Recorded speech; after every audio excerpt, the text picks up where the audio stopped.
Good evening, Harlem and Harlems of the world. I am Terri Wisdom, and this is Harlem Network News. Harlem Network News is a new media platform.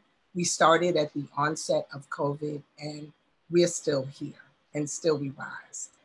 It has been an incredible journey, and it was a matter of just really jumping in the deep water. It's something that I had thought about doing for a while. My partner, brother Ruby, had encouraged me to do it. But once COVID happened, it was necessary because there were Black people, brown people that were walking around Harlem saying, I'm Black, I can't get it. And the reason they were saying that is because they did not see themselves on television and their stories were not being told. Or if they were told, they were being told in a skewed manner. So we've been going. It's a little over 2 years from this past Resurrection Sunday. And it's moving on. You know, it's a journey, not a destination. And we are on Facebook, Twitter, Instagram, Clubhouse, HarlemNetworkNews.com, and soon to be Manhattan Neighborhood Network and wherever else we can expand. We're on YouTube as well. This can allow us to have more viewership. Today is a very, very special day. Every day is a great day in Harlem, but today is a really great day. We have with us two very, very, very special guests. I feel like it's, you know, near and dear to me. We grew up together in the film world. And here it is, I had to like do the math. It's close to 50 years later. And look at us. We are serious warriors, and we began our journey at the WNET Film and Television Training School. And we were trained to be warriors there, and we were trained by warriors. So it's been an amazing journey. And one of the filmmakers, Bahati, Adrian Best, attended the film school a little bit ahead of me or in tandem. And Ahmondylla, who is his wife, life partner, you know, she attended it too, because she was there and we were all there. And ironically, when I was in the training school, I was pregnant the whole time. And Ahmondylla was pregnant with twins the whole time. That's right. And even though I was pregnant, I got no slack. You know, I remember, you know, we're out on shoots, and I remember Furman saying, you better pick that camera up because ain't nobody else gonna pick it up for you. So it was just great in terms of just really the precision, what we learned, and all of us really talk the same language because we were taught that language. So it's extremely powerful. And the producer of the film, Cheryl Hill, she was unable to join us, but I'm sure she will be there tomorrow.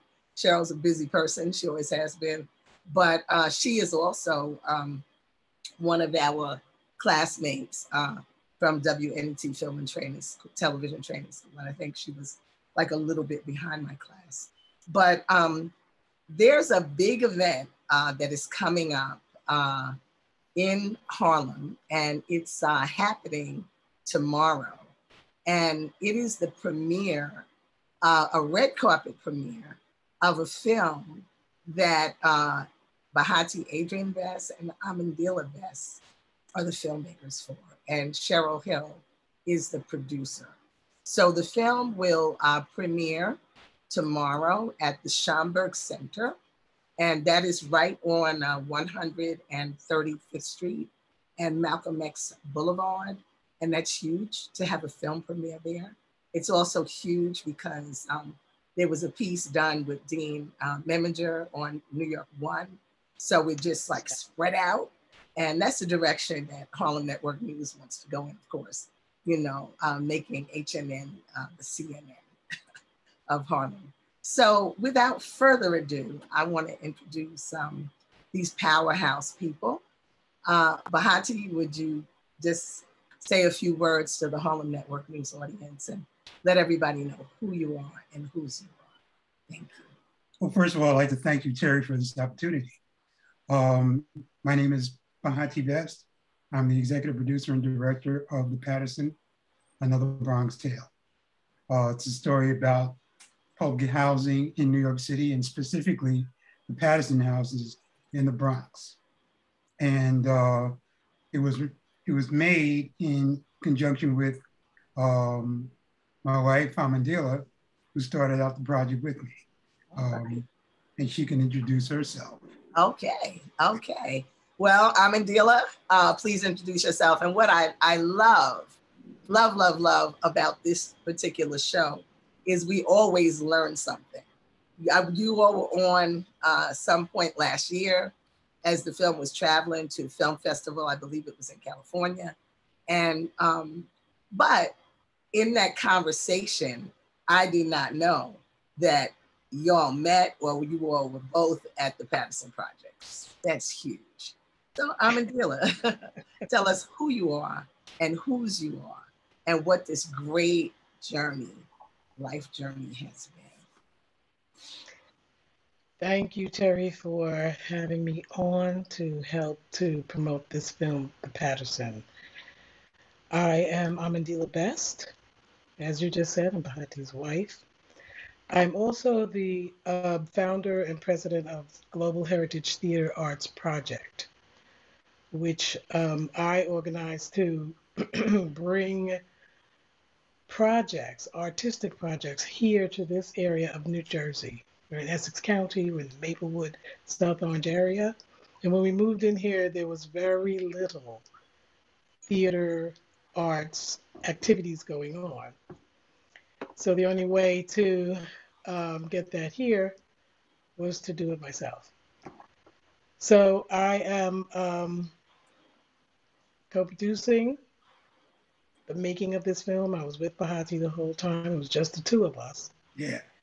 As we traveled, and as you said, Terry, you know, I had to help pick up the cameras and the lights and schlep that stuff around.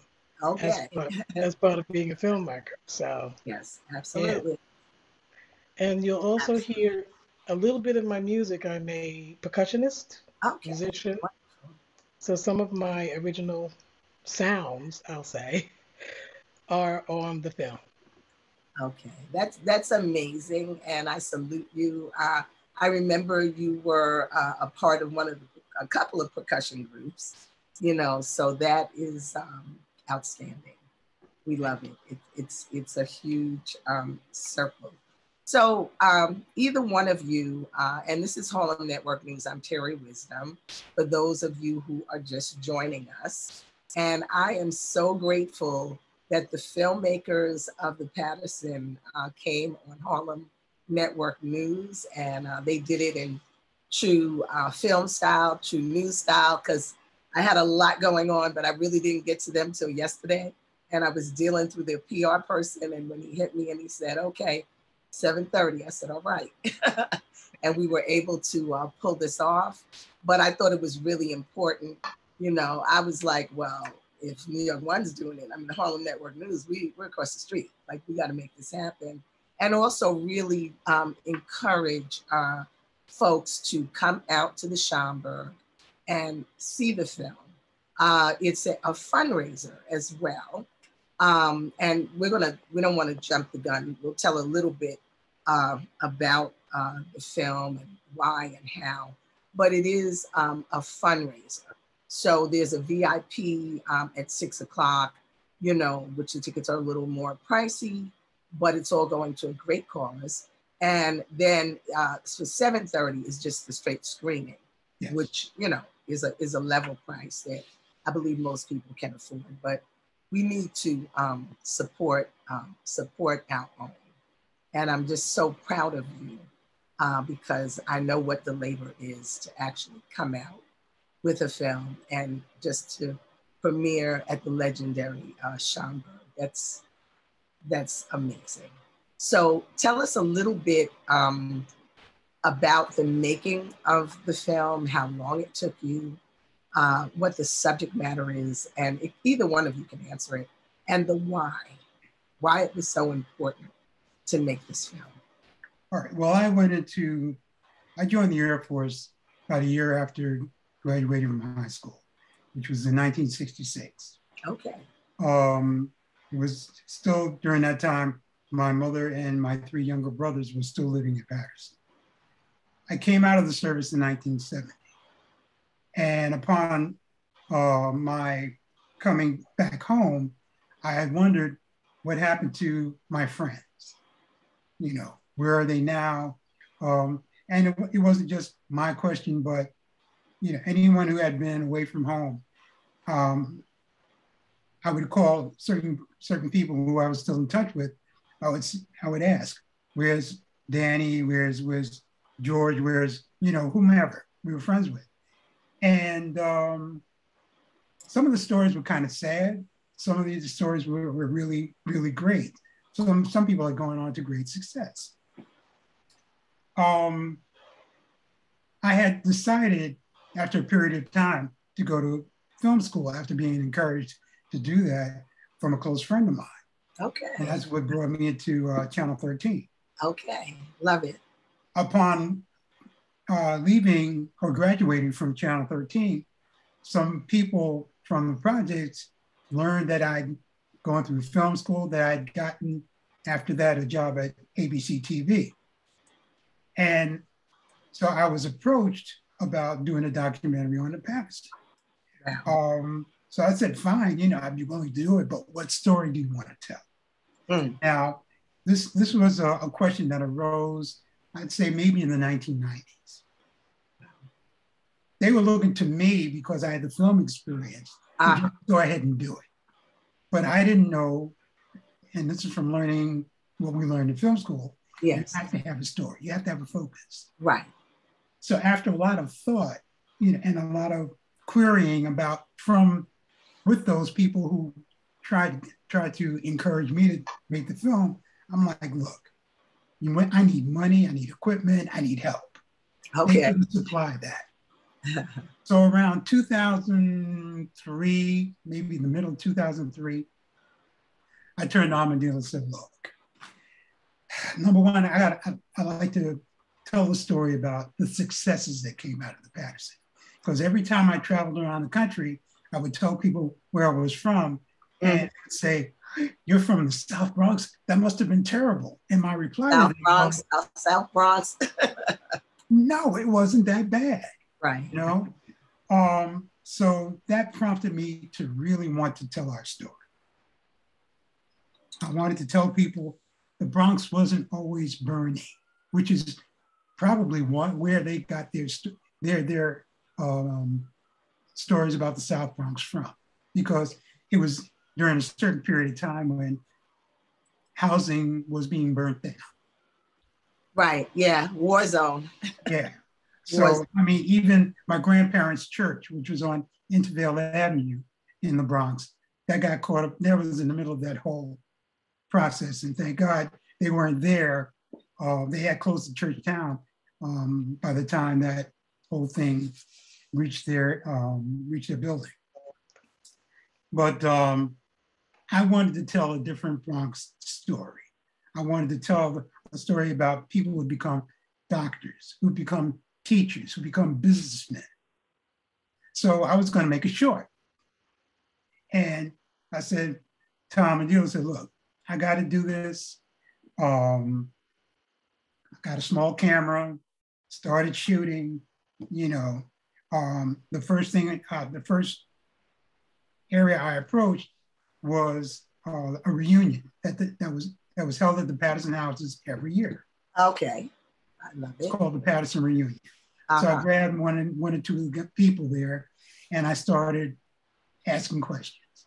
You know, what building did you live in? How'd you grow up? Who were your friends? What are you doing now? You know, generally that's what I was going after. I still didn't have much of a direction, but as I kept asking questions, I came up with even more questions that I had written down. Okay. Came to Ahmondylla. She was my interviewer. She was great. Okay. She's a person who listens, who encourages conversation. She likes to talk. Yes. Uh, That's why we're friends. But she also listens intently, It's a good thing. you know, and she engages people in conversation, which was perfect. All I had to do was sit behind the camera and get the responses. And we did that from 2004 to 2018. Wow. And if I can just interject. Yes, please. The thing that, as we used to say in the 60s, blew my mind was the fact that his friends from the Patterson, and I was raised in South Jamaica projects in Queens. And at that time, there was a brand new building, you know, we were one of the first families to move into it. But I lost touch with the people as soon as I moved away, you know, in my elementary school years. But when I met the people, Bahati's friends in the Patterson, they were all connected. You know, they really, really genuinely were connected to each other. They liked each other still. Right, yes. Still knew each other's families and this and that and this and that. And to me, that was amazing. I had never heard a story like that until we started doing this film. Then as we traveled around, we saw that a lot of people still kept in touch with their friends from the so-called projects. Right. So that was a fascinating thing about the story to me, the social aspect of it. Yeah. Couples were still married, you know, their friends, their children still knew each other. Yeah. And I thought people should know about that as well, you know, instead of just all the negativity.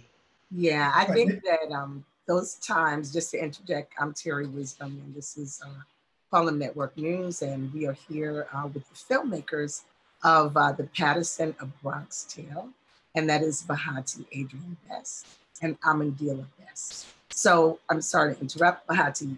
We're sharing about the communing of friends and, you know, family and what it was at that time. And I think that, you know, we pretty much grew up in a very, very, very special time, you know, where there were a lot of connections. And I didn't know that you know, started out in Jamaica projects, you know, because I'm definitely from Queens.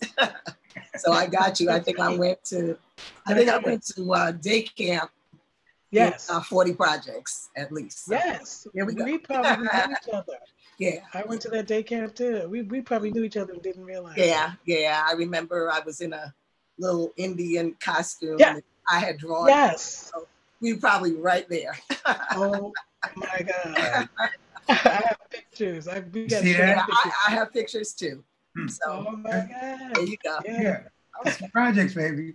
You know, it's I was going to say that the thing that was really funny to me is that as part of the Patterson reunion, we would have a dance the night before all the day activities.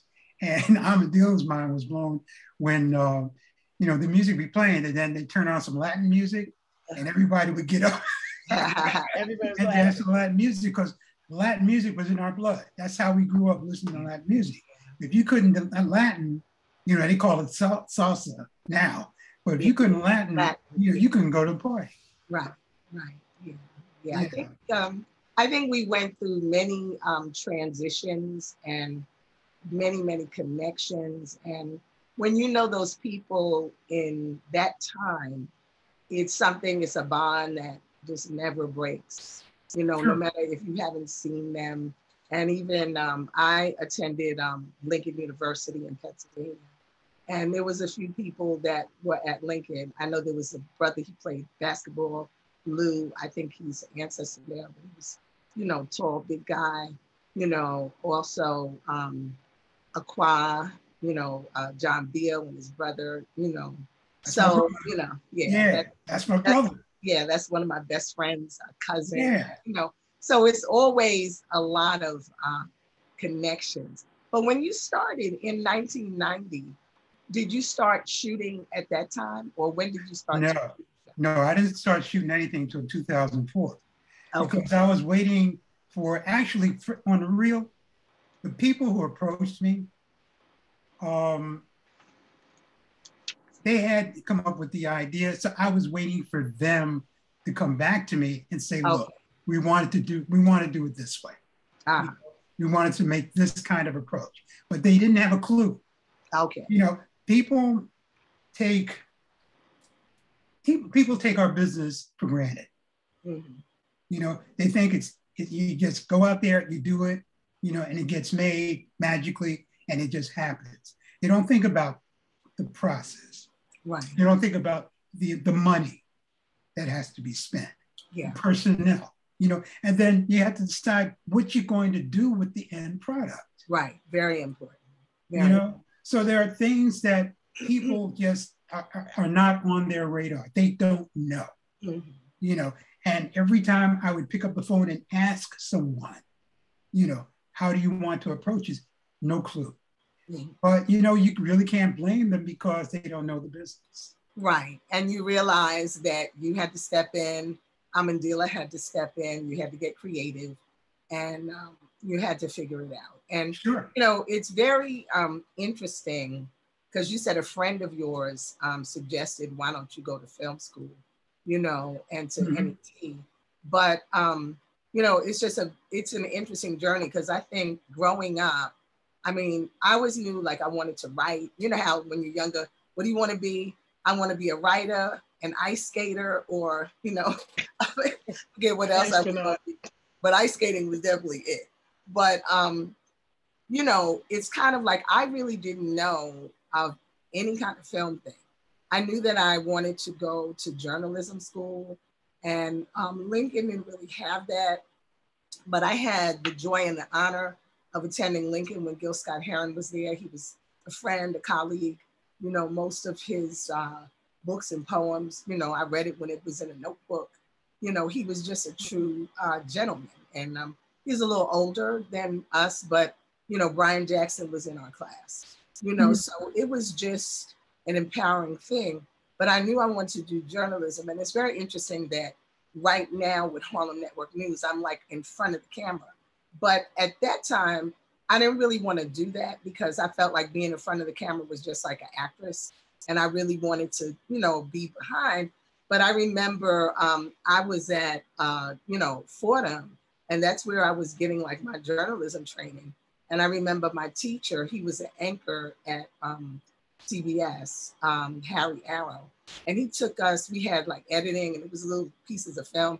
And I was thinking, this is crazy. You know, this is really crazy. Like, how can we do anything with this? And lo and behold, my first job was at Children's Television Workshop. And I was fortunate to sit in front of Tippy Fortune. Yeah, I remember Tippy. Yeah, she's my daughter's godmother. Oh, all right. And she encouraged me, you know, pregnant and all, to go to the training school, to get out there and pick it so we could get it back. And then when we had some pink slip days, Madeline Anderson, who is one of my mentors, you know, she was like the first Black woman in the film editors union. And she got me in. So it's interesting how you could end up to do something that you didn't even know exist. But I think that media is a very powerful tool. And, you know, there's a book, Is the Media the Message or the Message the Media? I think it's by Marshall McLuhan, and I remember having to read that book, and that's a very true story. So it's very important that we tell our own story. So Bahati and Ahmondylla, just to get to the theme, you said you had good stories to tell. Who are there celebrities, or everybody's a celebrity, but what are some of the stories and the outcomes? And did you tell any of the bad stories? There are some bad stories in there. Okay. But, you know, the positive things, positive stories came from people like Nate Tiny Archibald, you know, who's Basketball Hall of Famer. Tiny and I, our families were very close. My mother and his mother were best friends. Oh, wow. And we lived on the second floor. Tiny's family lived on the third floor. Miss Julie kept the key for us. For when we came from home from school. My mother was raising us by herself. My parents had split up when I was about 9 years old. And so my mother would leave the key up at Miss Julie's. And when I came home, I would get the key and let me and my brothers in the apartment. Yeah. But Tiny, like I said, as we all know, went on to basketball fame. Clarence Williams III grew up in the building right across from us. Amazing. You know, the family who started the group, the Rough Riders, the rap group. Okay. You know, Eve came out of that, and DMX. Okay. They were both in that group. Wow. There's a brother named Ray Hodge. Ray Hodge was an all-around athlete, got drafted to the New York Knicks.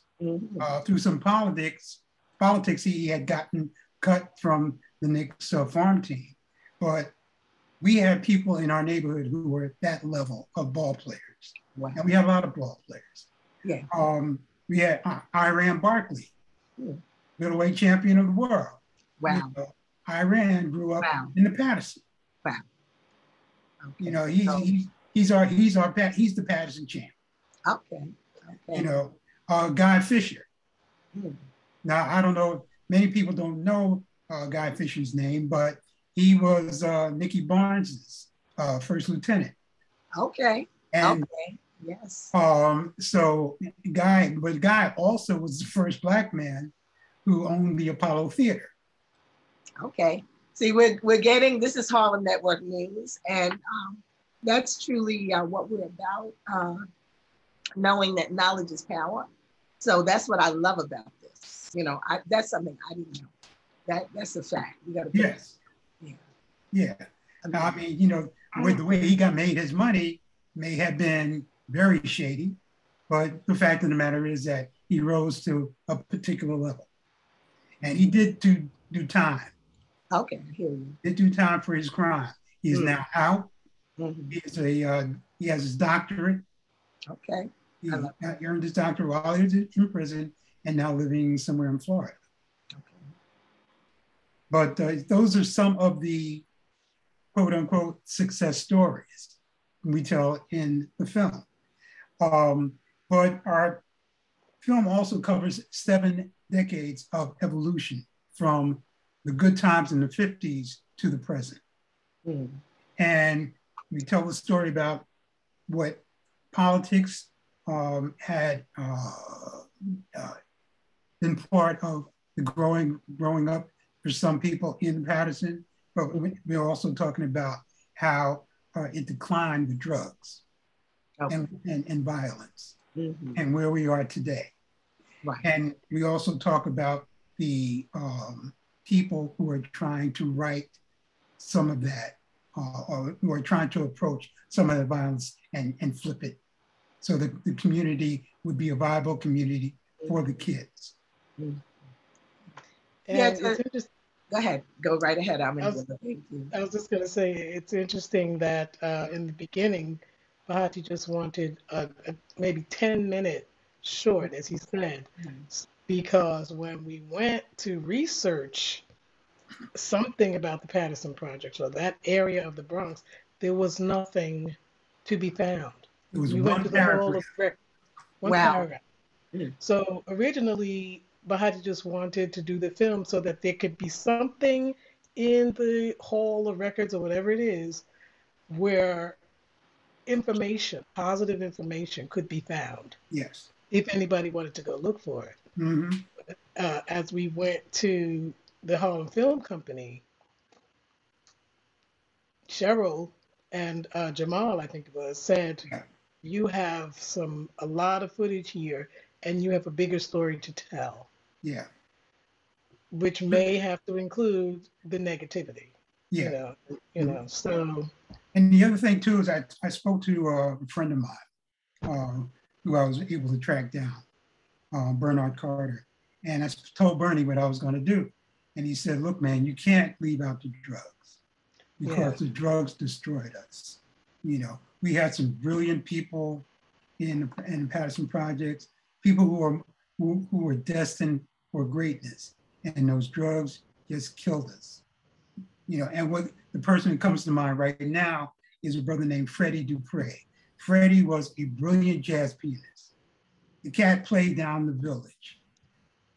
I was told and made to understand that Freddie played to make money to support his drug habit, which eventually took his life. But this cat was bad. I mean, he was really phenomenal. I think you're muted, Terri. You're muted. You're muted. I'm Terri Wisdom, it's Harlem Network News, and I'm here with Ahmondylla Best, Bahati, Adrian Best, and they're speaking about their film, which spans 7 decades of the Patterson projects and probably took them about 15 years. Huh? 15 years. 15 years, okay, I'm spot on, to make the film. And tomorrow evening, you got to turn out, you got to support. The film is going to have a red carpet premiere at the Schomburg Center. So I think this is an amazing feat. And I just congratulate you all for getting it done. And, you know, a lot of films take long times to make. You know, I think the film Daughters of the Dust with Julie Dash took 10 years. You know, and especially when you're an independent, you're juggling money, you're trying to, you know, get information that does not exist. And that is why it is so important that we tell our own stories. But Ahmondylla or Bahati, can you just share a little bit about the times and the drugs and the Vietnam and all of that? Because I think we're kind of all in the same pocket or age range. I graduated from high school in Queens, Springfield High School in 1969. And like half of my class was wiped out with drugs. You know what I'm saying? It was just, that's what it was. And, you know, by this time it was Queens and I'm in like Rochdale Village, but everybody that was there had came from the Bronx, Brooklyn, here, there. And I just think that drugs were planted into our community and it was a great destroyer. And that drug at that time, the drug of choice was heroin. So it was really bad. It was really serious. A whole bunch of people after the fact died of AIDS. But I think that the war and this and that all had to do with that. Would either one of you like to speak to that? Well, I know for a fact, and you know, people always talk about urban legend. This is not just a legend. I know that there was a guy who parked his car on 143rd Street between Morris Avenue and 3rd Avenue, who would go in his trunk, hand out drugs to the kids in the neighborhood and get them hooked for free. Wow. Okay, it was like giving them samples. And he would come back with more drugs. But each time he came back, first he would, he would tell them, now you got to pay for it. Okay. And then as he continued, the price went up. And that started the whole drug thing in our neighborhood. And I would venture to say, and people always, you know, always ask for proof, you know, yeah, well, prove it, you know what? You proved to me that it didn't happen. Right. No, I hear you. And I think in those days, we didn't really have cell phones, you know, where we could just take a picture and nobody would know. Right. So the pictures are in our mind. And even later, you know, when I was like up on Riverside Drive, and that's when like crack came to where Wilson's restaurant was. And I know like on the bus stop where my kids, I would pick them up, there was a white car and there was a black car. And the white car the people would go to, I don't know, get methadone or whatever it was. And then they would give it to the white car. And then they would go to the black car and they would get crack. And this was happening on the school bus stop. You know what I'm saying? And cops didn't do anything about it. That's the dirty 30.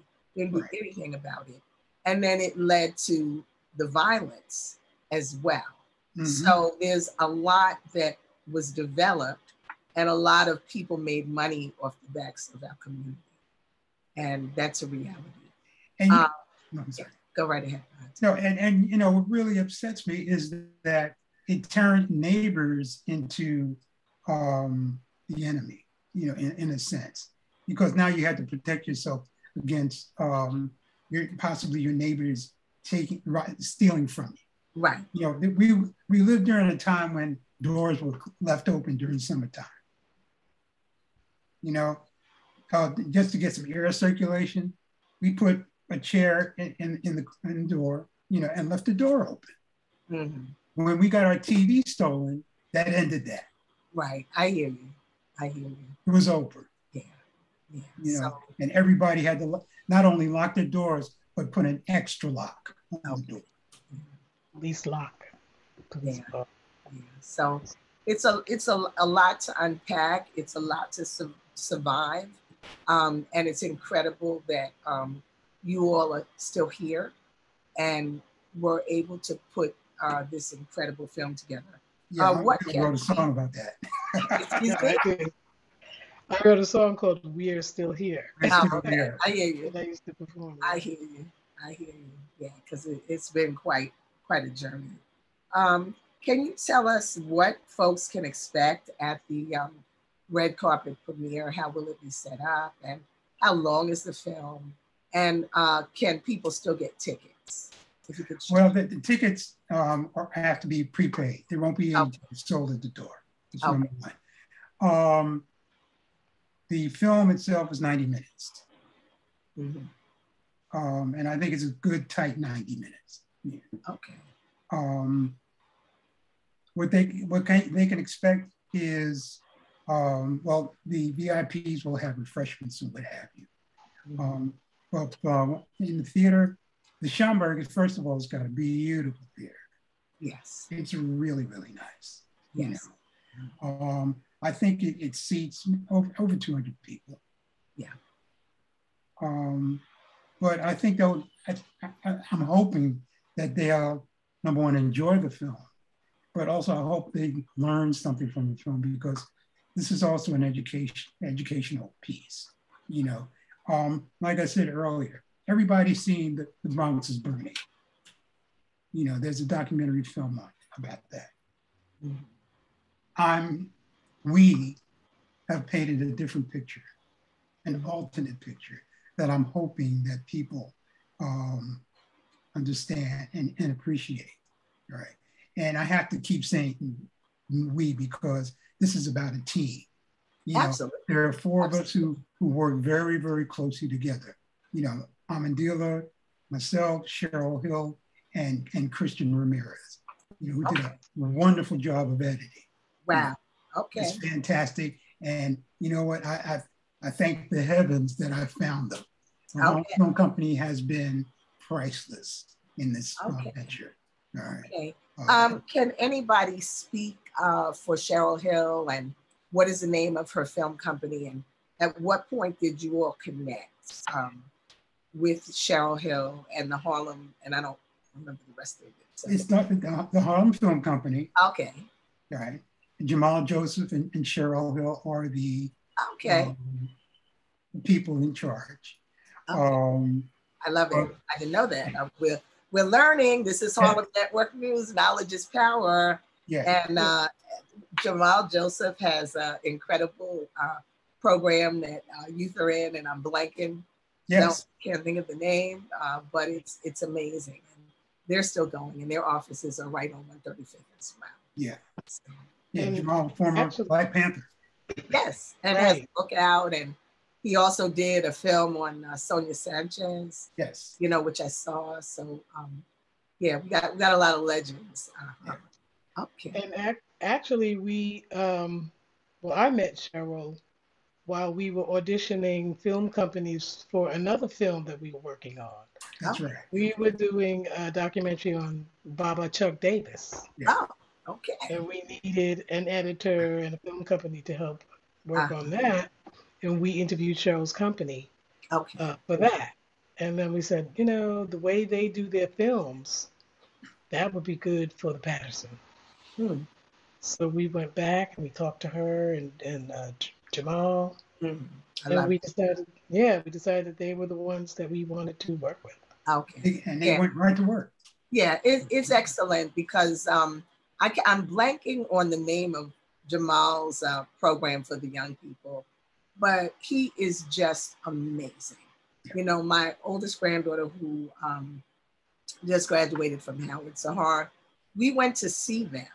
And she's not a person to just jump in it, but we went to see the group and the way the young people were dancing and, you know, singing and just so engaging. You know, the next day she was like, I want to be in that. And the unique thing about Jamal, he's the only person I know. And, you know, he might be like a little bit older than I, but he can sit there and lecture to the kids for 3 hours about culture. And they sit there and they listen and they're spellbound, you know.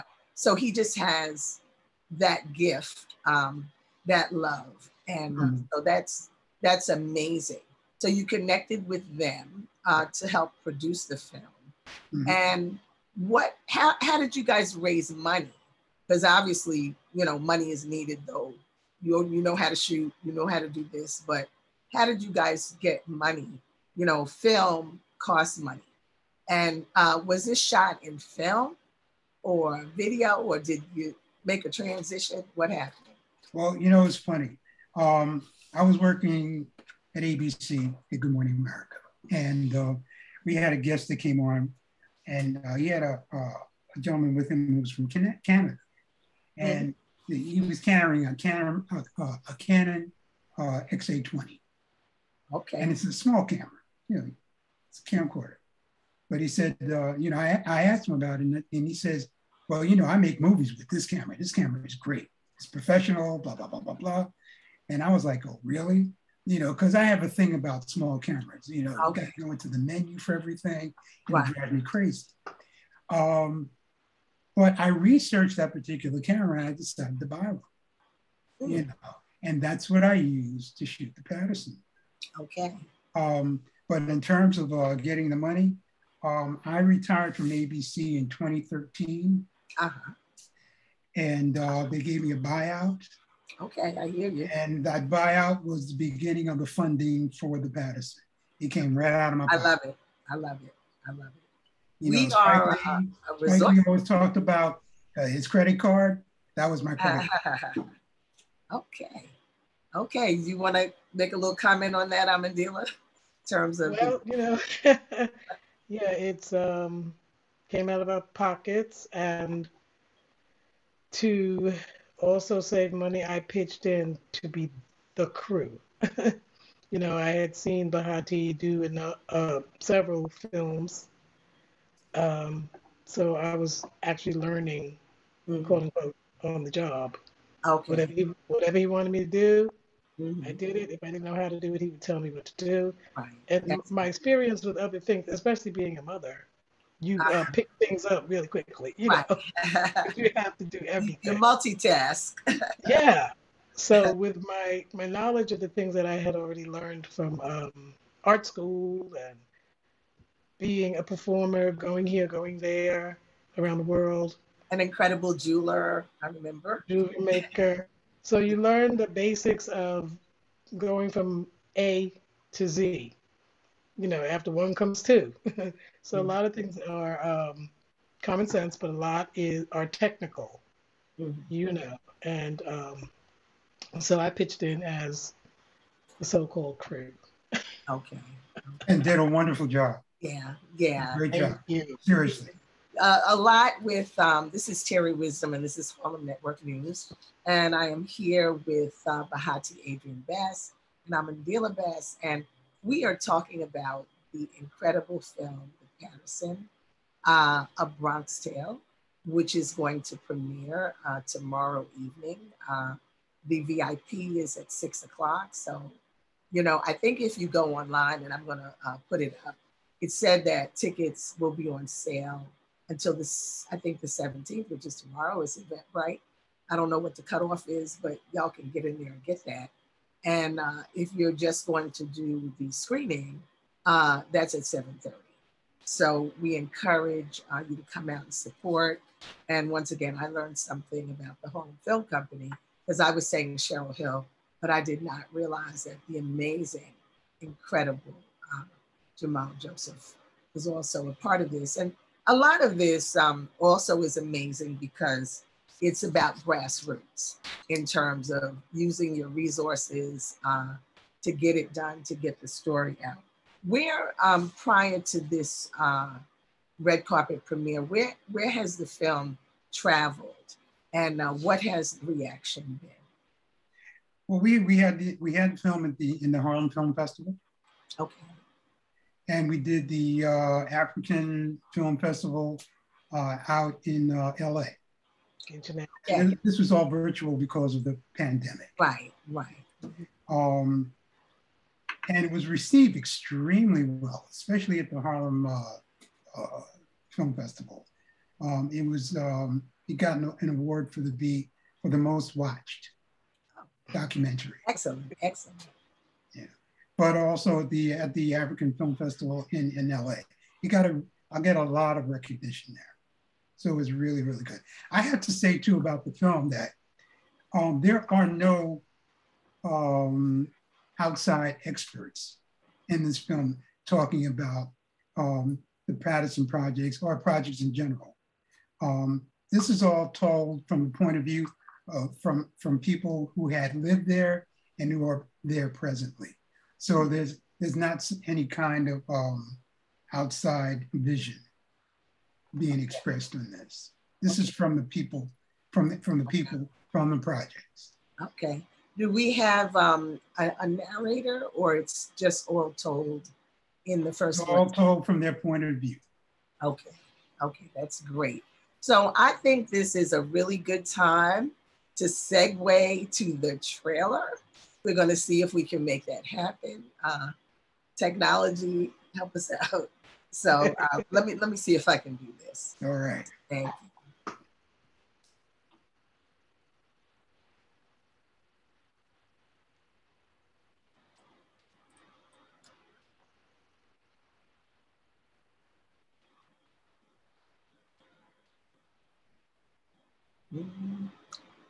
Okay, well, hold up. Let's see if we can do this. Sharing. Patience, patience. Okay, so I'm gonna try.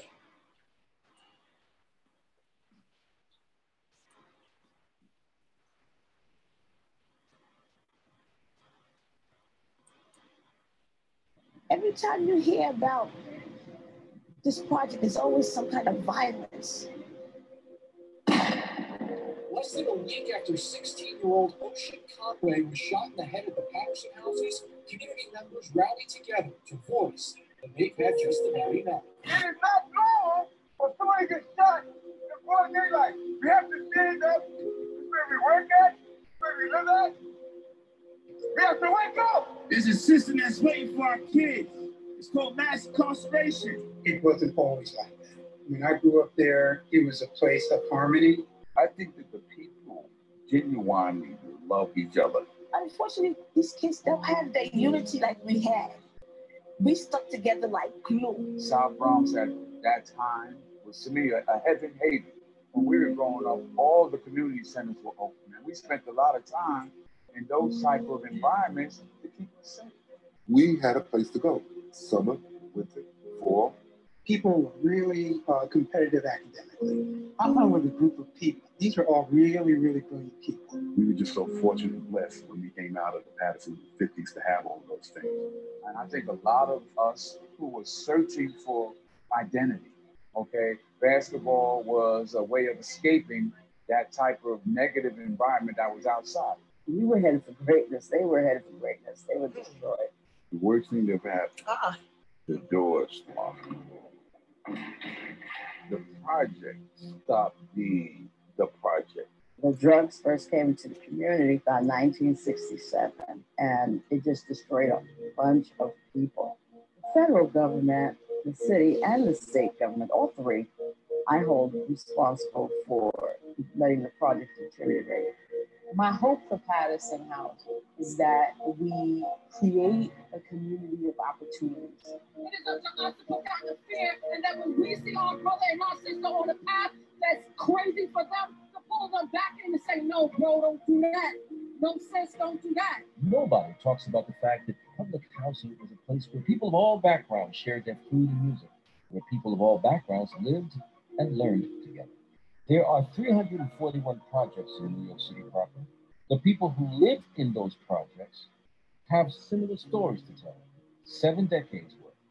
They tell what it was like in one of those projects, the Patterson.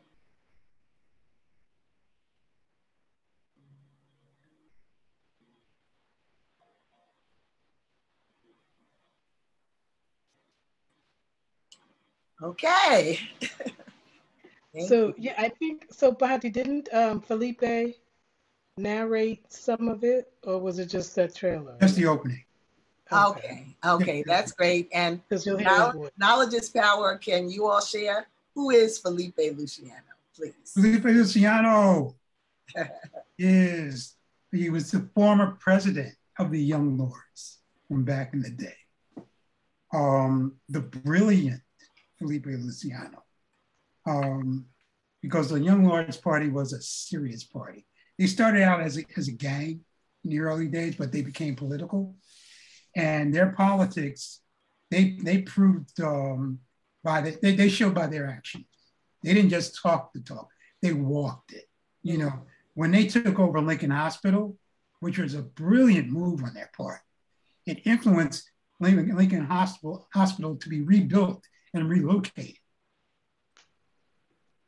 Wow. Lincoln Hospital is across the street from the Patterson projects now. It wasn't always there. It was, I think, around Brooklyn Boulevard.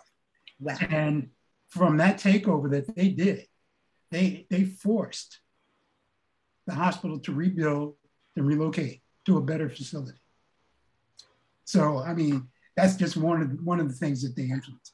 I used to read their paper, and when I came home on leave from the Air Force, there was a brother named James Blakeney, who's the guy I went to school with. Great track star, brilliant mind. He was selling Mao Zedong's Red Book in the project. But he also was touting, and I used to read Palante, which was the Young Lords newspaper. Okay. And to me, I mean, you had the Black Panther Party paper and you had the Muslims. Yes. Yes. But for me, the Palante resonated. Okay. You know, because I mean, we had, I guess part of it is the Spanish influence that we had in the projects, because we had a lot of Latinos in the Patterson, you know, who we grew up with and loved. Right. Yes. And I think that's probably what helped Palante resonate to me. But these cats were serious. There was no fooling around. You know, they confronted the bigotry. You know, they challenged it. You know, and I loved that. That was great. Yeah, Felipe. This is Terri Wisdom, and this is Harlem Network News. And Felipe Luciano is an amazing person. I had the honor to meet him first when I was 18, and I was working at the Columbia Upward Bound program, and Felipe came to talk to us and the kids. And I was a kid too, because my students were 16 and I was 18. So, but he just shared so much in terms of the Black and the brown Puerto Ricans and how people in the same family. And then I had the opportunity when I worked at NBC, he was one of the anchors, so. Excuse me. And I remember Felipe, I think my first introduction to him was The Last Poets. It was him, Guyland Kane, and I forget the other brother's name. But they had come to the University of Massachusetts to put on a poetry exhibition, program. They recited their poetry. And there was one poem that he recited called Hibaro, which, you know, oh man, you talk about power. It was just terrific. And as a result, I bought their album. I still have it.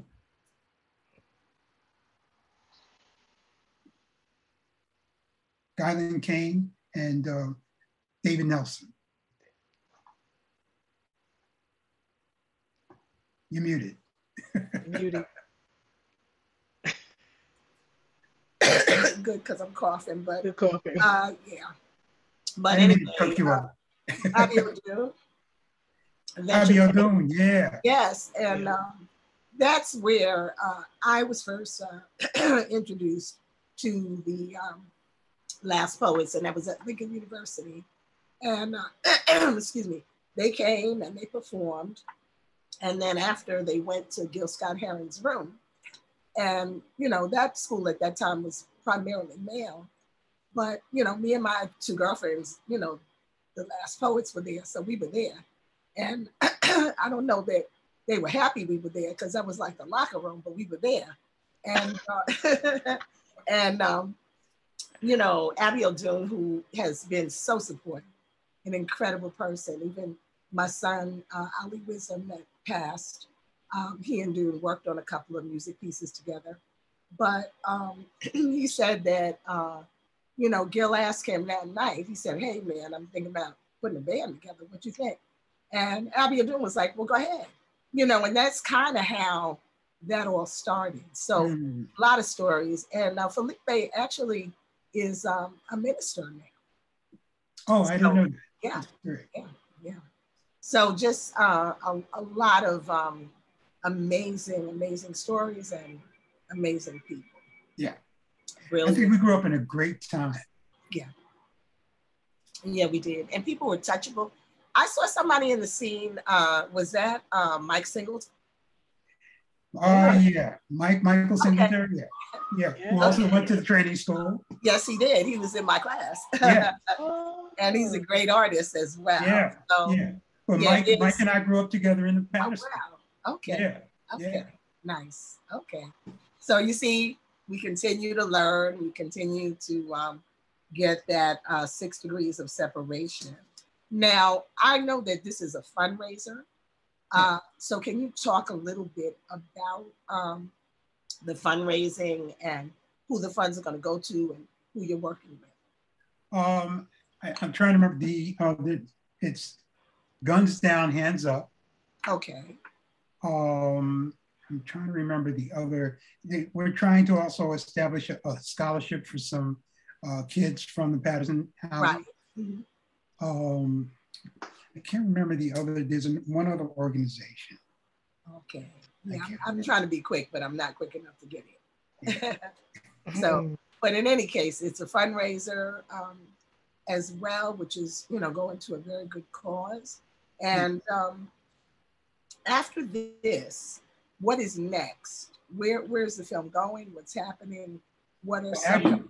I'm trying to get the film sold. I'm trying to get it to an entity that would broadcast it on a wider scale. Okay. Yeah, that makes sense. Like a live stream, Hulu or something. Yeah, something in that direction. Yeah, because there's, at least in Netflix, there's a lot of sections that, you know, have, you know, Black stories, you know. So I think it's very important. And it is also preserving our history.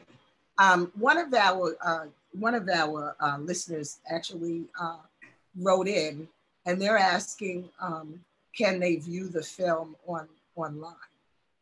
Unfortunately, no, not this time. However, I'm hoping that sometime down the road, we'll be able to do that. Okay, so that's great. Okay, so do either of you have any like closing remarks or thoughts that you'd like to share about this film and what the expectation is, and also how are you all feeling? Just speak from the heart, because this is a great thing. Yeah, and the fact that, you know, you all have been on this life journey and, you know, made films, and films are babies too. So you know, it's a great thing, and I know that making a film is the technology, but it's also the team, you know, where people are getting along and can get things done. And regardless of, you know, what happens, you're going to get the film made. Absolutely. So, yeah. So if you would like to, this is Harlem Network News. if you could just share anything from the heart, Bahati and then Ahmondylla, thank you. You can go first. Well, for me, like as you just said, it's about the team, and each person in the team has their responsibility, and it goes around in a circle. You know, it's like gears. The gears mesh, and then as it keeps going around, they separate. Then they come back around again. So delegation, just working together. Everybody has their role, and each role is important. Thank you. Okay. Yeah. That other organization was Knowledge House.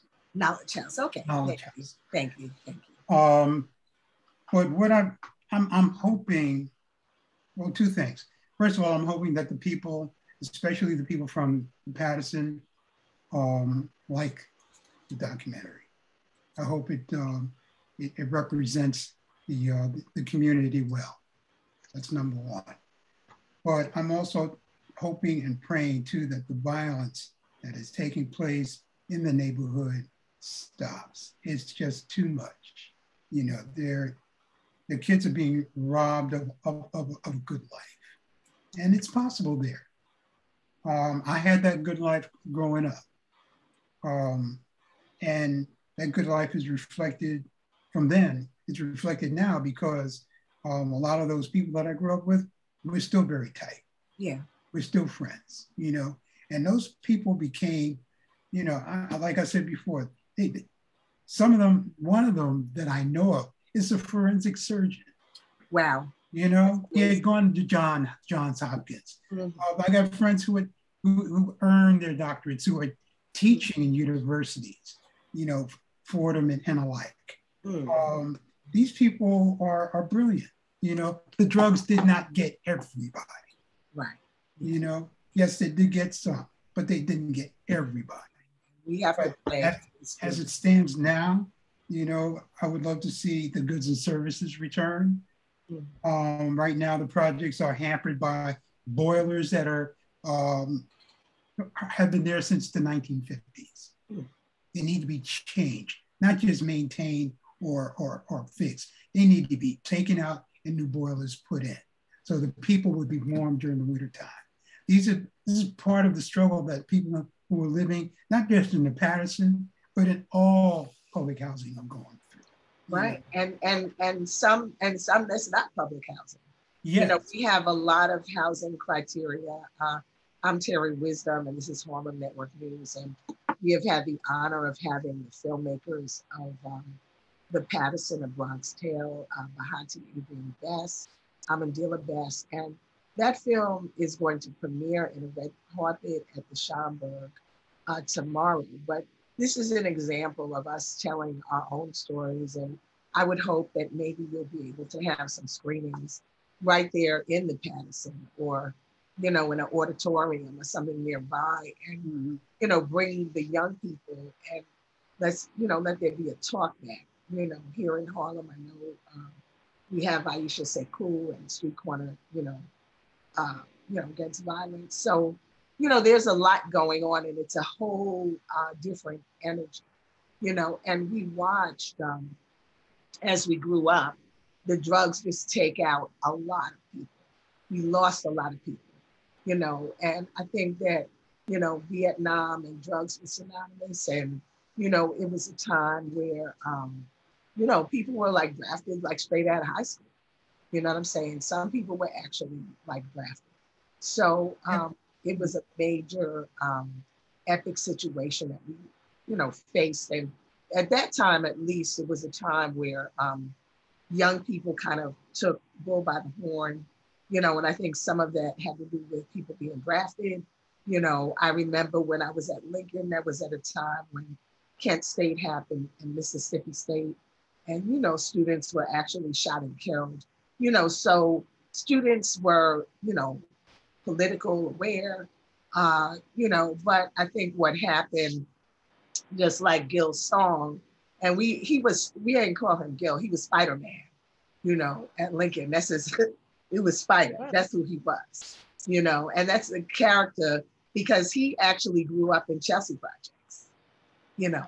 So that's a whole story. He used to drive us home, and I remember, you know, we live in Queens, so we had to get on the train. But, you know, we would go up to his house, meet his mother. She would give us some food, you know. So there's all of these stories, you know, folks that came out of the projects, and some that survived and some that didn't. But I think talkbacks and interactions with the young people so that they can understand what it was and the power. And I hope you all are gathering a list of all those people who grew up and did these great things. You know, very, very significant, very important. We're still here and still be learners.